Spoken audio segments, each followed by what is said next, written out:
नमस्कार, आप देख रहे हैं टोटल न्यूज। आपके साथ मैं हूं सौरभ जौहरी। हमारी खास पेशकश में आपका स्वागत है। लोकसभा चुनाव का बिगुल बजने वाला है। हरियाणा में बीजेपी चुनाव को लेकर पूरी तरह फोकस में आ गई है। संगठन से लेकर बूथ स्तर तक अपनी तैयारियां तेज कर दी गई हैं। वहीं देर से ही सही, कांग्रेस भी अब एकजुट होकर चुनावी मैदान में उतरेगी। हाईकमान के हस्तक्षेप के बाद प्रदेश कांग्रेस के नेताओं ने एक बार फिर एकजुटता नजर आएगी। बताया जा रहा है कि हाईकमान के हस्तक्षेप के बाद देर से ही सही कांग्रेस ने एकजुटता के साथ चुनाव मैदान में उतरने का फैसला किया। कांग्रेस के सभी नेता मंच साझा करेंगे। हरियाणा एसआर के ग्रुप 10 दिन से जनसंदेश यात्रा निकाल रहे थे, जो कल ही खत्म हो गई थी। लेकिन एसआर के ग्रुप की यात्रा में किसी भी दिन भूपेंद्र हुड्डा ने मंच को साझा नहीं किया। तो क्या माना जाए कि हाईकमान के आदेश के बाद कांग्रेस में सब ऑल इज वेल है या फिर हो जाएगा?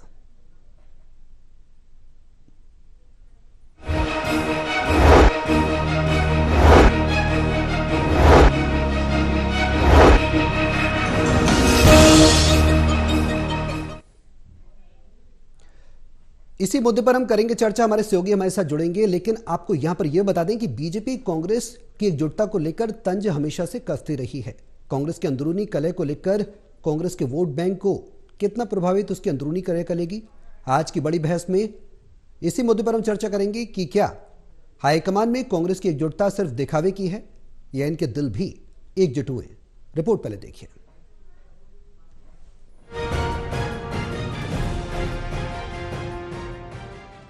देर आए दुरुस्त आए।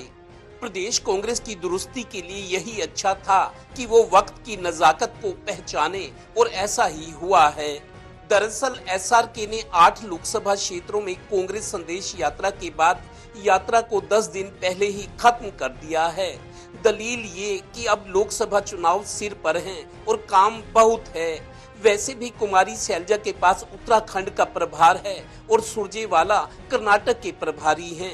इसलिए बाकी 2 लोकसभा सीटों में कांग्रेस संदेश यात्रा लोकसभा चुनावों के बाद एसआरके ने ये यात्रा अंबाला में ही खत्म की है, जहां 10 दिन बाद खत्म होनी थी। और मैं यही कहूंगी कि हमने जो ये यात्रा शुरू की, हिसार से शुरू की, तकरीबन पूरे हरियाणा में गए हैं, 2-4 जगह बची है। तो ये पहला फेज हमारा, पहला चरण इस यात्रा का आज आप लोगों के पास। दरअसल अब कांग्रेस हाईकमान एसआरके और प्रदेश में कांग्रेस का झंडा उठाए हुड्डा, उदयभान और प्रदेश प्रभारी ये सभी समझ गए हैं कि लोकसभा चुनाव एक साथ मजबूती से लड़ना है। इसलिए एसआरके की इस पहल से लगता है कि प्रदेश में कांग्रेस अब एकता और मिलकर चलने की रणनीति के साथ आगे बढ़ेगी। रणदीप जी के ऊपर बहुत जिम्मेवारियां हैं, मुझे भी जिम्मेवारी दी गई। चुनाव सब पर आ रहा है, हम सबको जमीन पर उतर कर मेहनत करनी है। तो हम वो भी अपना फर्ज निभाएंगे, आप लोगों का फर्ज भी हम निभाएंगे। और दूसरा चरण जो हम शुरू करेंगे लोगों से संपर्क का, उसमें भी आप लोग इसी तरह से शरीक हो। मतलब जैसे पूरी बीजेपी पीएम मोदी के लिए लड़ रही है, वैसे ही अब कांग्रेस राहुल गांधी के लिए उसी जज्बे से लड़ती नजर आएगी। इसे कहते हैं जब जागो तभी सवेरा। कल की शुरुआत आज से ही। Haryana bureau, Total News.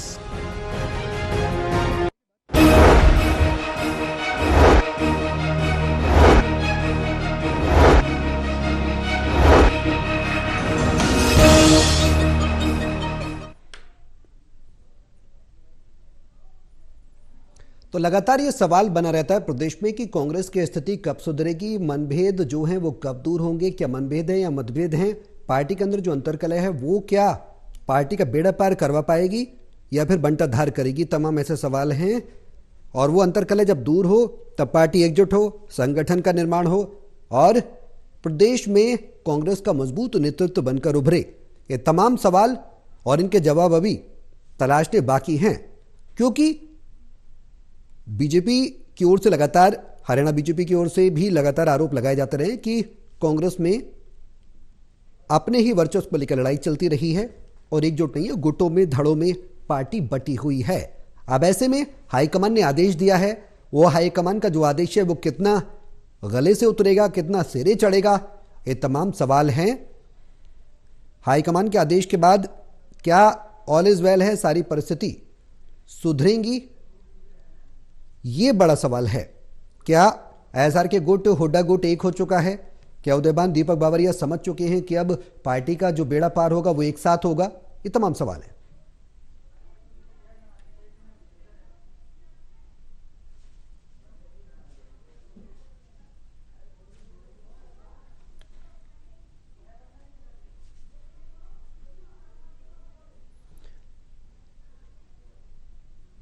तो सवाल कई हैं पार्टी से प्रदेश में।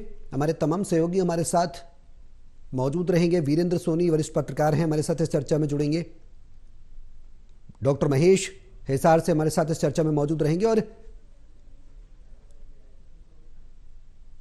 हमारे तीसरे सहयोगी एसोसिएट एडिटर हैं देवेंद्र कथुरिया भी हमारे साथ जुड़ेंगे। उनके साथ चर्चा को हम आगे बढ़ाएं और करें चर्चा की शुरुआत।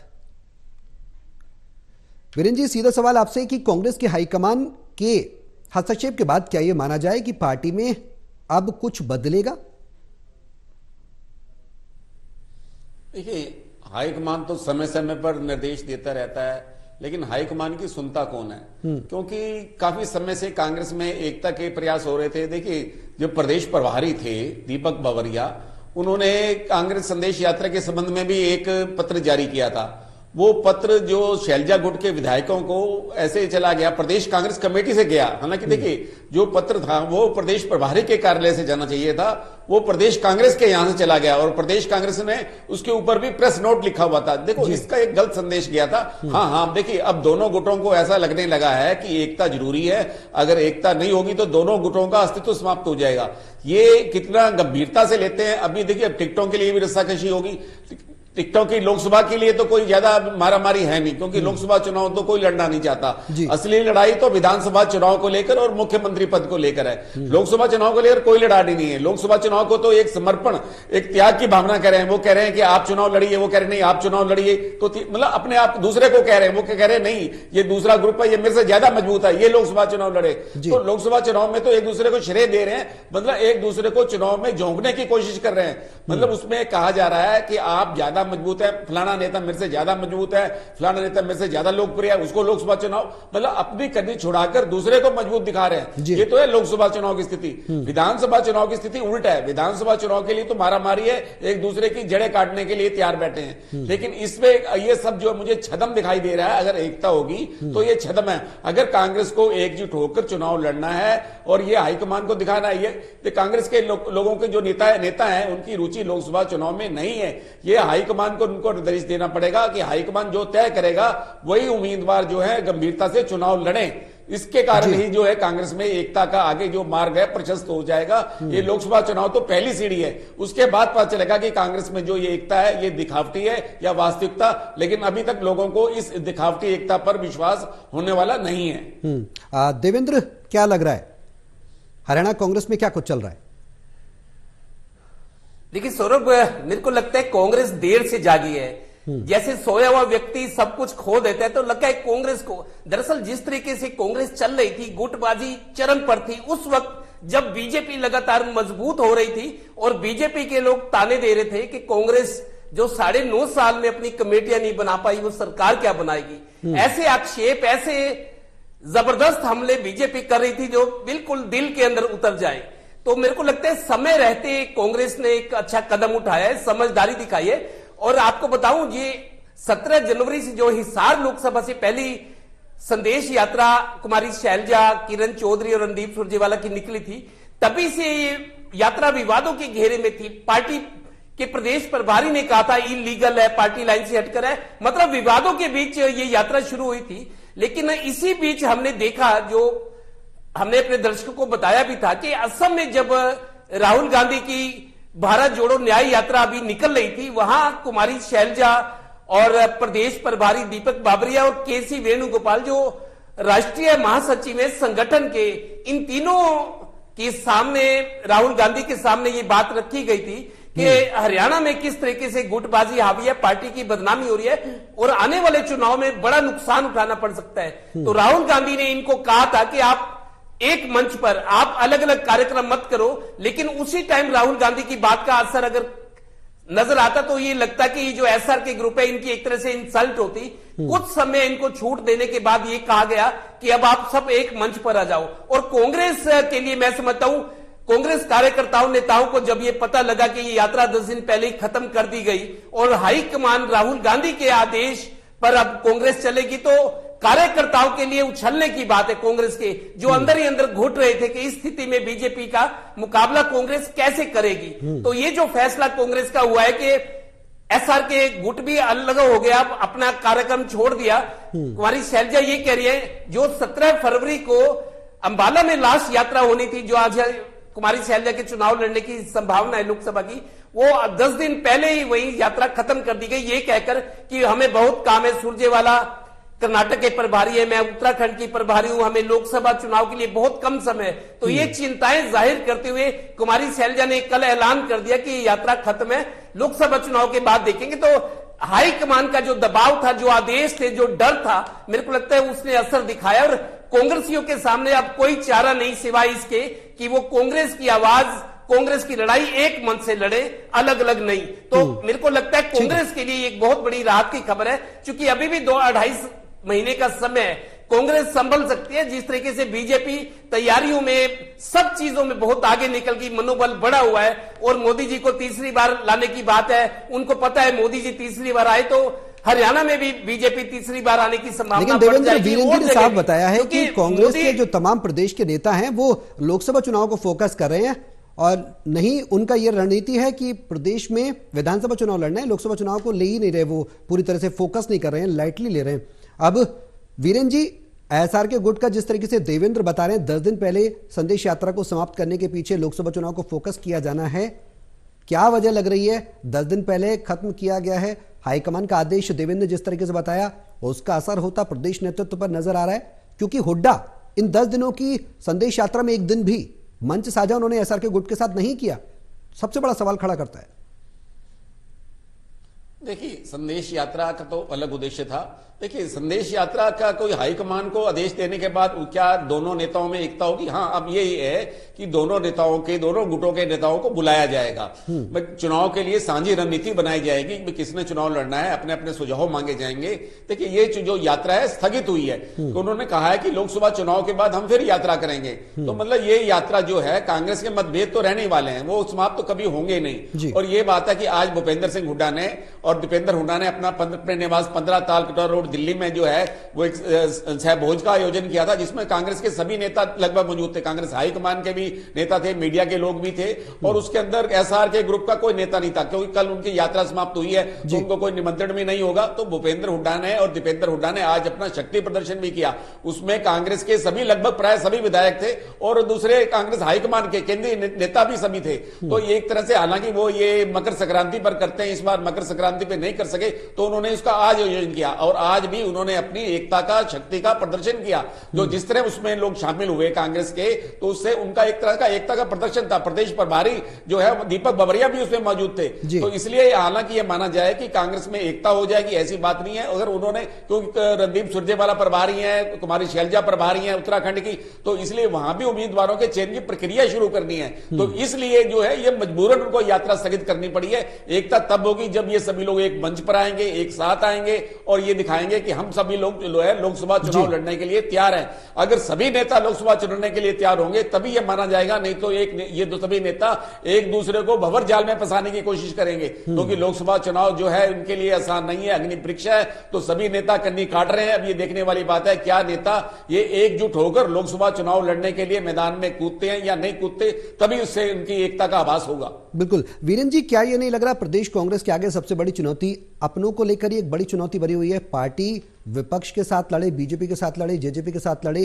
वो इतर है, लेकिन अंदरूनी जो चुनौतियां हैं वो कांग्रेस के लिए कहीं ना कहीं उभरती नजर आ रही हैं।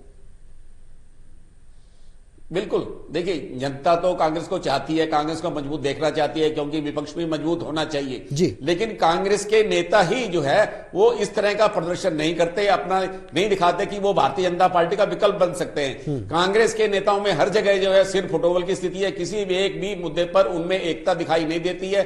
वो सरकार को घेरते ही नहीं, सरकार को घेरने के लिए जो उनकी साझी रणनीति होनी चाहिए, जो आपस में एक छदम जो है, इनको एक रणनीति आंदोलन का रूप लेना चाहिए, उस पर ये तय ही नहीं कर पा रहे। सब अपने अपनी डफली अपना अपना राग अलाप रहे हैं। तो कारण में कांग्रेस में नेतृत्व की लड़ाई है। आज देखिए, आज हालांकि देखिए कैप्टन अजय यादव ने तो ये यहां तक कह दिया कि मेरा दम घुट रहा है, तो इसलिए देखिए अब सब नेता अपने अपनी बात कह रहे हैं। ये सब बात पार्टी के मंच पर भी कहनी चाहिए। अगर आप खुले में कहेंगे तो कांग्रेस का जो कार्यकर्ता है वो उत्साहित होगा। अगर आप कांग्रेस के नेतृत्व को चुनौती देंगे, प्रदेश प्रभारी को चुनौती देंगे, उस पर प्रश्न चिन्ह लगाएंगे, अगर ये कमेटियां बनी है, ये कमेटियां क्यों बनी है, मतलब देखिए इस पर अगर आप प्रश्न चिन्ह लगाएंगे तो क्या कार्यकर्ताओं में, जनता में क्या संदेश जाएगा। और कांग्रेस में अब जो एकरूपता होनी चाहिए, एकरूपता तो है ही नहीं। सभी देखिए अपने अपने गुट के लिए लड़ेंगे। अगर विधानसभा चुनाव आगे होंगे तो उसके अंदर सभी नेता अपने अपने लोगों को अधिक से अधिक टिकट दिलाने का प्रयास करेंगे, वो तो स्वाभाविक है, उसको तो सब मान के चलिए। लेकिन लोकसभा चुनाव में आप भारतीय जनता पार्टी को क्या चुनौती देने वाले हैं? भारतीय जनता पार्टी अपना ऐसा वातावरण बना रही है जिससे कांग्रेस के सभी नेता आज भयभीत हैं। लोकसभा चुनाव के लिए भारतीय जनता पार्टी की इतनी व्यापक तैयारी है और ऐसा माहौल बना हुआ है कि कांग्रेस के नेता जो है चुनाव मैदान से भाग रहे हैं। अगर कांग्रेस के नेता इसका डटकर मुकाबला करें और मैदान के अंदर आए और ये संदेश दें कि वो भारतीय जनता पार्टी का मुकाबला करने में सक्षम है, जनता की आकांक्षाओं और अपेक्षाओं पर खरा उतरकर सशक्त विपक्ष की भूमिका निभा सकते हैं, तो जनता को भी ये विश्वास होगा कि कांग्रेस जो है उनके हितों के लिए लड़ सकती है। जी बिल्कुल। देवेंद्र, जो अंदरूनी कलह है वो खत्म होती नहीं नजर आ रही है, लेकिन इसका असर वोट बैंक पर कितना पड़ेगा? अगर हम वोट बैंक की बात कर लें तो बीजेपी लगातार अपने नेतृत्व को मजबूत कर रही है, प्रदेश में जमीन को मजबूत कर रही है, वहीं कांग्रेस अंदरूनी कलह को सुलझाने में ही उलझी हुई है। अगर यह प्रभावित करेगी तो वोट बैंक को किस स्तर तक प्रभावित कर सकती है? देखिए सौरभ, जो नेता हैं, जो गुटबाजी के आरोप जिन पर लग रहे थे या जो गुटबाजी करके पार्टी को नुकसान पहुंचा रहे थे, कार्यकर्ता अंदर अंदर घुट रहे थे, डरे हुए थे कि 10 साल से हम सत्ता से बाहर हैं, अब एक मौका है। अगर ये अवसर भी हाथ से चला गया तो 15 साल विपक्ष में किसी पार्टी का रहना समझिए राजनीतिक मौत के बराबर होता है। इतना लंबा संघर्ष नहीं कोई कर सकता।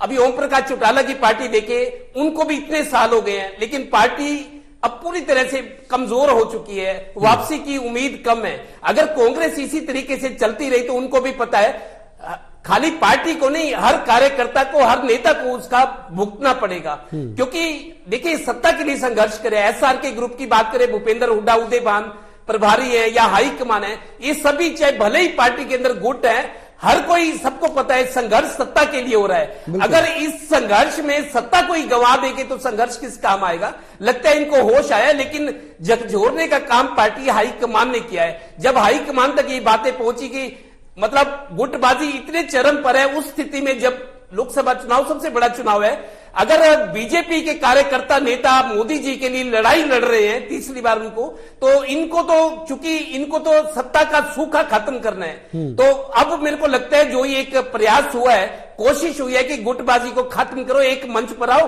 कांग्रेस की लड़ाई सब लड़ते हुए नजर आए, अपनी लड़ाई नहीं। तो मेरे को लगता है जो काम बीजेपी के कार्यकर्ता नेता नरेंद्र मोदी को तीसरी बार प्रधानमंत्री बनाने की लड़ाई लड़ रहे हैं, उसी तरह के कांग्रेस कार्यकर्ता नेता भी अब राहुल गांधी को प्रधानमंत्री की लड़ाई, मतलब अब अगर एकजुट होकर करेंगे तो राहुल गांधी मजबूत होंगे। और सीधा सा फर्क यह कि राहुल गांधी वर्सेस नरेंद्र मोदी जो चलता आ रहा है, अभी तक राहुल गांधी पार नहीं पा सके इन चुनौतियों पर, लेकिन एक अवसर कांग्रेस के हाथ आया है। अगर ये भी गवा देंगे तो आप देखिए 15 साल का विपक्ष में रहना, मतलब राजनीतिक तौर पर आदमी खत्म होने, एक अवसर है। मेरे को लगता है कांग्रेस इसको बुलाना चाहेगी और हर नेता, चाहे एसआर के ग्रुप है, चाहे भूपेंद्र हुड्डा का गुट है, उनको पता है अगर सत्ता हाथ से फिसल गई, निकल गई, तो उसके बाद 5 साल इसी तरीके से रगड़े खाने पड़ेंगे, संघर्ष करना पड़ेगा। मेरे को लगता है तब तक 15 साल के विपक्ष के बाद तो बहुत सारे नेता ऐसे होते हैं जिनके मन में कसक होती है कि हमारी पार्टी की सरकार आए, हम सरकार में भागीदारी, हिस्सेदार हों।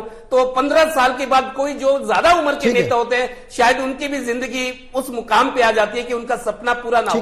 तो कुल मिलाकर कांग्रेस के सामने सबक ये है, एक अवसर है, कांग्रेस एकजुट होकर अगर चुनाव लड़ती है तो उससे राहुल गांधी मजबूत नहीं होगी, पार्टी मजबूत नहीं होगी, वो खुद भी मजबूत होंगे जिसके लिए वो सत्ता की लड़ाई लड़ रहे हैं, संघर्ष कर रहे हैं। तो एक कांग्रेस के सामने एक अवसर है। बिल्कुल। वीरेंद्र जी, देवेंद्र बता रहे हैं मौका है, और खबरें ये भी हैं कि शीर्ष नेतृत्व पूरी तरह से फोकस कर रहा है राहुल गांधी को प्रधानमंत्री बनने के बाद, जिस तरह के देवेंद्र भी बता रहे हैं। सवाल यही है कि पार्टी के अंदरूनी कलह को क्या प्रदेश स्तर के नेताओं ने जान लिया है कि अंदरूनी कलह से अब इतना नुकसान होगा और उसको समय रहते अब भांपने की जरूरत है? क्या लग रहा है? नहीं, देखिए, प्रदेश कांग्रेस के नेता तो ये कलह तो रहने वाली है जी। देखिए, ये कलह समाप्त तो होगी नहीं, ये कोई नया नया मुद्दा उभरता रहेगा। अब मुद्दा क्या उभर सकता है कि लोकसभा चुनाव के अंदर ही उभर सकता है। क्या दीपेंद्र हुड्डा या रणदीप सुरजेवाला दोनों राज्यसभा के सदस्य हैं, क्या अब दोनों लोकसभा का चुनाव लड़ेंगे? तो अगर चुनाव लड़ना पड़ेगा तो दोनों को लड़ना पड़ेगा। एक को छूट दे दी जाए और दूसरे को चुनाव लड़ा दिया जाए, ऐसा तो संभव नहीं है। क्या कुमारी शैलजा, क्या किरण चौधरी ये चुनाव लड़ेंगे? तो इस समान में तो एक समान नीति बनानी पड़ेगी। अगर एक को छोड़ दिया जाएगा और दूसरे को चुनाव लड़ा दिया जाएगा तो एक गलत संदेश जाएगा, गुटबाजी तो वहीं के वहीं है। देखिए, इस तरह से कांग्रेस के अंदर एक मुद्दा अभी यही नहीं है। अब कांग्रेस की तैयारी क्या है? देखिए, अब जब लोकसभा चुनाव सिर के ऊपर है तो कांग्रेस का जो चुनाव तंत्र है, चुनाव की तैयारी होनी चाहिए, वो ही नहीं है।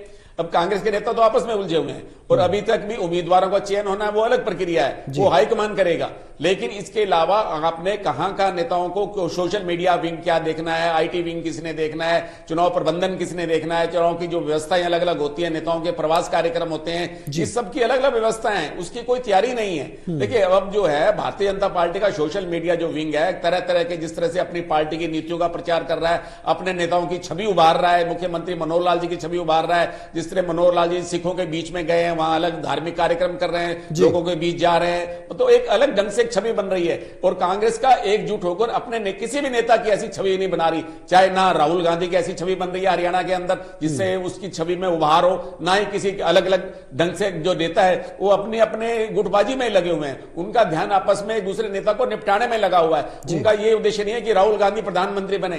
कांग्रेस के किसी भी नेता का ये ना तो ध्येय है, ना उद्देश्य है कि राहुल गांधी प्रधानमंत्री बने, ना उसके लिए उनकी तैयारी है, ना इस तरह का उनका कोई प्रचार है। तो इसलिए ये मान के चले जाए, जो कांग्रेस में जो है, अगर ये एकता भी होती है तो यह स्थायी है, ये सिर्फ दिखावा है, ये ज्यादा लंबे समय तक चलने वाली भी नहीं है। देवेंद्र, मतभेद सुलझ जाते हैं, मतभेद अगर वैचारिक मतभेद होते हैं पार्टी के अंदर किसी भी चीज को लेकर, तो अमूमन आम भाषा में भी कहा जाता है कि मतभेद है तो उसको सुलझा लो, जिससे कि एक लंबे स्तर पर नुकसान ना हो।